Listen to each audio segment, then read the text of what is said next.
ride using the itank. Unfortunately, the breaker is getting hot, but we won't be able to make it to the top. At least we were able to travel almost 3/4 of the way. So here we are, riding the itank. It's fun. We're using Waze. That's it. Yan. Okay. My itank. Okay. Hi. Almost home. Nakasit kami muna. Tapos ito mo tapos mo. Of course. Iharap mo dito yung ano, camera ba siya? Yan sa display panel. Yan. Saka dito sa... And then, harap mo ulit sa atin. We travel almost 43 kilometers using the itank with a 2 battery parallel battery using lithium-ion Doohan, customized by Walter Pamao. Unfortunately, we weren't able to reach Antipolo at this point. Losing some power. I don't know. I have to further check it out. What's causing it? Maybe the battery is overheating or the breaker is overheating. I don't know. But whenever it cools down, the power is being restored back again. My wife.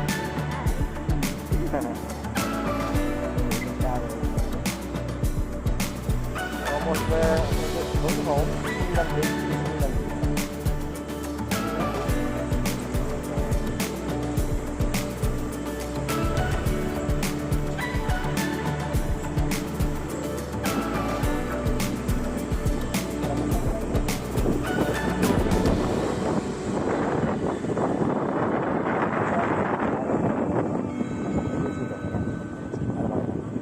Speedometer working perfectly. Slight error from the GPS, about 2 kilometers per hour, but not bad. At least I calibrated it.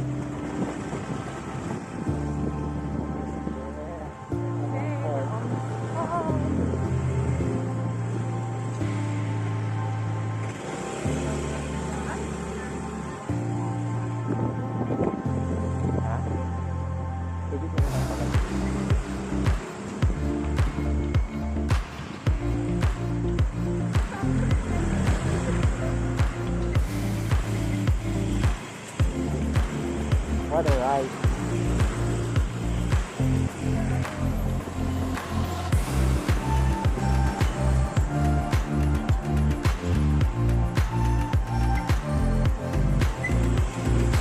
Ano mo, ba't yan yung tangan?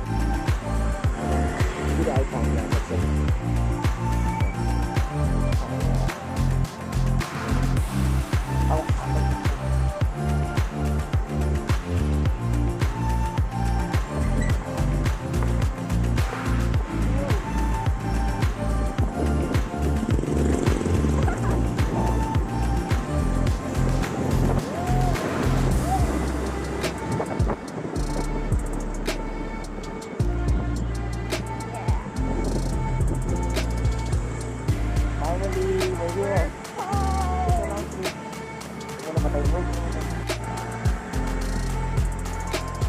So we travel almost 43.7 kilometers. We have the 2 boats. How many percent? It's about 48% using 2 batteries.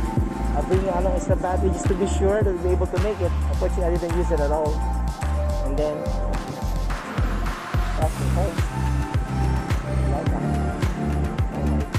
Just for a joyride. And that's it.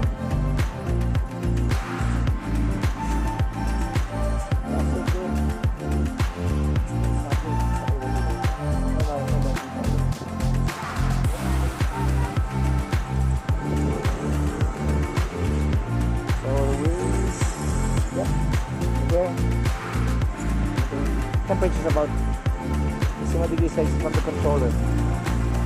And that's it.